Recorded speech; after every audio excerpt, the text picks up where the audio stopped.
இப்போ சிறைன்னு ஒரு படம் பண்ணுறாங்க. ஆமா. சிறைன்னு ஒரு படத்தில் ஒரு புதுமுகங்கள் 2 பேர் நடிக்கிறாங்க. எல்லாமே புதுசு, டேரக்டர் புதுசு, ஹீரோ புதுசு, ஹீரோயின் புதுசு. ஆனால் அந்த படத்தை தயாரித்த பட்ஜெட்டு சின்ன பட்ஜெட் படம். ஓகே. இது இங்கே என்ன சிக்கல்னா பட்ஜெட் சிறுசா பெருசா இல்லை, அது யார் பண்ணுறாங்கிறது தான் பிரச்சனை. சிறை படத்தை லலித், எலியோ படத்தை தயாரித்த லலித் வந்து ப்ரொடியூஸ் பண்ணுறாரு. அப்போ அந்த படத்தை அவருடைய பேனரில் ரிலீஸ் பண்ணுறப்ப அது கூடுதலாக ஒரு அட்டென்ஷன் கிடைக்கும். ஓகே. அப்போ அதுக்கு வெளியில் ப்ரொமோஷன் பண்ணுறது, அந்த படம் வந்து போய் சேர்ந்துச்சு, படமும் நல்லா இருந்துச்சு, அது பெருசாக போச்சு. இப்போ தாய் கிழவியை பொறுத்த வரைக்கும் முதல் 3 நாள் படம் வந்து பிக்கப் ஆகி போச்சு, அப்புறம் விழுந்துருச்சு.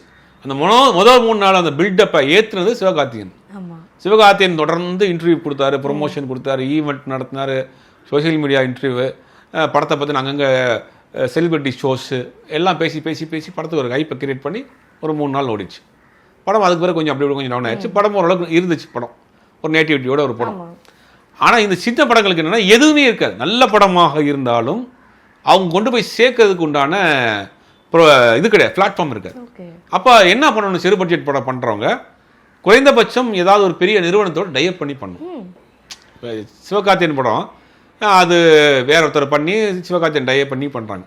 இப்போ நீங்கள் என்ன பண்ணணும்னா ஒரு பேனர், வெற்றிமாறனுடைய banner, grass root banner, Karthik சுப்ராஜோடைய ஸ்டோன் பெஞ்ச் பேனரு. இப்போ இந்த சிறு பட்ஜெட் படங்களே உங்கள் பேனர் ரிலீஸ் பண்ணுங்கள், உங்களுக்கு ஏதாவது நமக்கு பெர்சன்டேஜ் மாதிரி பேசுவாங்க. அதெல்லாம் கொடுத்து பார்க்குறப்ப கார்த்திக் சுப்ராஜ் வழங்கும் ஒரு சோன் மூவி, வெற்றிமாறன் வழங்கும் சோன் மூவி அப்படின்னு போகிறப்ப அதுக்கு கூடுதல் வெளிச்சம். வெற்றிமாறன் ஒரு ஈவெண்ட் நடத்துகிறாருன்னா அதுக்கு 4 பேர் வருவாங்க, அவங்க படத்தை பற்றி பேசுவாங்க, அது ஒரு ப்ரொமோஷன் ஆகும். இப்போ இங்கே என்ன சிக்கல்னா பட்ஜெட் பிரச்சனை கிடையாது, ப்ரொமோஷன் தான் சிக்கல். அதை யார் இந்த படத்தை பண்ணுறாங்கிற சிக்கல்.